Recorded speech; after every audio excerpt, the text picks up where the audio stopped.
The warm and comfortable spring sunshine bathed the young men relaxing in the courtyard in front of the dormitory, with some weights for exercise.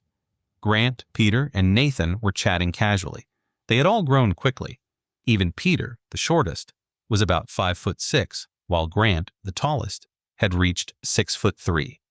Peter, stop pretending. Linley's already had his first experience. And you're still playing innocent with Nathan?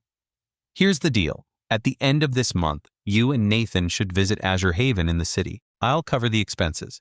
You'll have a great time, and I promise the girl will... What do you say? Grant grinned as he lifted 2 weights, working on his chest muscles. Each weight was something Linley wouldn't usually bother with. Peter smiled and said, Grant, don't force me. You guys can go to Azure Haven while Nathan and I will hang out outside. Isn't that good enough? Nathan pouted and added, Peter, you're not acting like a real man. Peter could only give a helpless, bitter smile. Suddenly, footsteps were heard from outside the courtyard.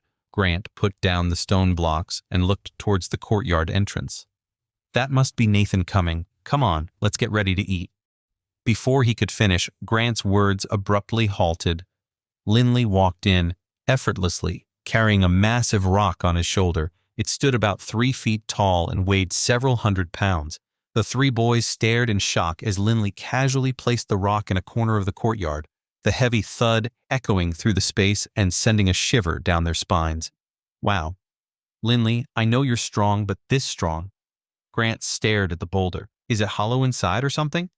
He walked over and tried to lift it with both arms. Wow. Grant strained with all his might, his face turning bright red, but the boulder didn't move an inch, as if it were stuck to the ground. Grant, don't waste your energy. You won't be able to move it, Linley said with a laugh. Grant's physical strength wasn't even close to that of a beginner athlete, so he couldn't possibly lift the stone. Nathan widened his eyes at the huge rock and exclaimed in amazement. Then he turned to Linley with a puzzled look. Hey Linley, why did you bring such a huge rock to the dorm room?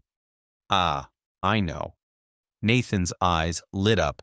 I've seen powerful warriors continuously lift boulders to train their bodies. Are you planning to do weight training too, Linley?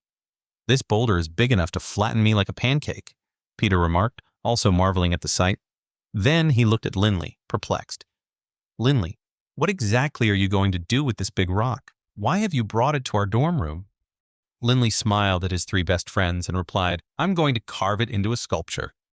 According to Dennis, Linley's stone carving skills had reached an expert level. However, stone carving was a time-consuming process that usually took more than a day or 2.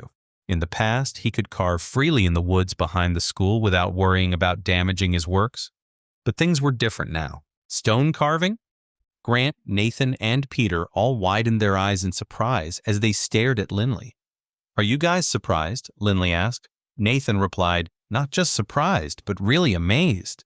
We've been friends for 6 or 7 years, but we've never seen you carve before. Are you planning to begin learning stone carving now? Linley chuckled. Who said I'm going to begin learning stone carving now? I've been practicing in the woods behind the school for over 5 years. This time, I plan to send my finished piece to the Cynosure Society for exhibition and see if I can sell it for some money. To gather enough funds for his younger brother Wharton to continue to study in West Haven, the family had almost exhausted all their resources. Despite this, Horace was very happy. So what if the family was on the verge of being broke? His eldest son, Linley, was a student at Oakfield Institute and was destined to become a respected and great wizard. Meanwhile, his younger son, Wharton, had the potential to become a dragon blood warrior. Oliver could already envision the future success of the Stonebridge lineage, with Linley poised to become a great wizard and Walter having the potential to rise as a dragon knight. The Cynosure Society. The 3 of them were a bit surprised when they heard this. Linley was the pride of their dormitory. At just 25, he was already in the advanced 5th tier at the Institute and was known, along with Dexter, as one of the 2 outstanding prodigies of Oakfield. Grant, Nathan, and Peter acknowledged Linley's brilliance, yet they couldn't help but feel a sense of awe at his accomplishments. Stone carving was a complex art form. Many spent decades honing their skills, only to become ordinary craftsmen. As one of the oldest arts, it was not easily mastered. Yet, Linley aimed to showcase his work at the Cynosure Society, the pinnacle of art exhibitions. "Don't get too carried away, buddy," Peter joked. "Linley, I'm concerned. Do you think anyone will buy your work?" Nathan frowned, sounding skeptical. Grant laughed. "What kind of talk is that? Linley, you just go ahead and do your best. As long as it's your work, I'll buy it for $10,000 to support you." "I'm serious," Linley said, taking out a chisel from his pocket. "A chisel?"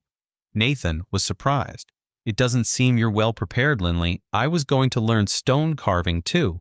There are many tools for it, like gouges, files, and even axes. Are you just going to use this one?" All of the boys had a basic understanding of various art forms.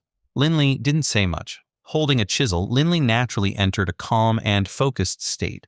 He could feel the primal energy flowing around the giant boulder before him.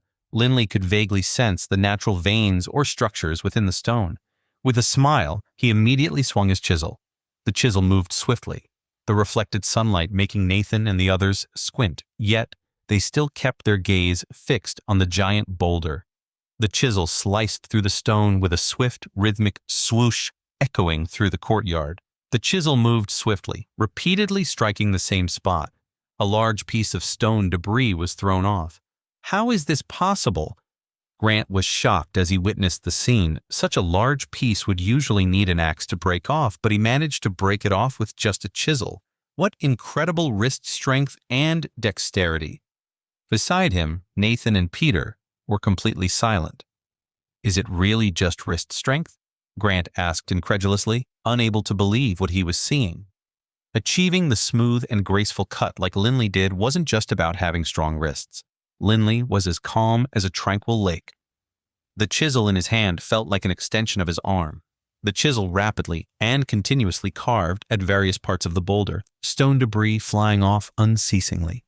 Linley's graceful and natural sculpting was a joy to watch. Grant, Peter, and Nathan glanced at each other in awe. At this moment, they had a feeling that Linley might truly be an expert sculptor. Linley's sculpting process had a sense of calm and balance. Linley thoroughly enjoyed this feeling of sculpting. At his current level, he didn't need to consciously decide how much pressure to apply to any part of the stone. His hand and chisel would naturally achieve perfection. It was a subconscious act. Unlike Dennis's flat blade technique, other sculpting schools required masters to put in a lot of effort to choose the right tools for different parts of the sculpture, which took away the enjoyment of the process. In this state of natural harmony, Linley's willpower seemed to grow rapidly. It flourished with a sense of renewal, providing him with a profound sense of comfort and satisfaction. Linley's right hand suddenly stopped. Stone debris flew and took a moment to settle on the ground. The giant boulder now had a rough outline of a creature in motion. "Why are you three just standing there looking so surprised?" Linley smiled as he turned to Grant and the others. "This is just the basic outline. There's still a long way to go. Let's go have lunch first." Grant, Nathan, and Peter glanced at each other. Just from the skill Linley displayed earlier, the three of them were certain. Linley was truly a master of stone carving. "Expert," Grant said with reverence. "Genius," Nathan exclaimed in amazement. "A true talent among masters," Peter added. Even among those who studied stone sculpting, it would be rare to see someone reach Linley's level within 5 or 6 years. It's a once-in-a-lifetime talent. Wait, that's not the end. You've just had a free taste. Now get the full story on the Pocket FM app, link in description. Check out our next video and play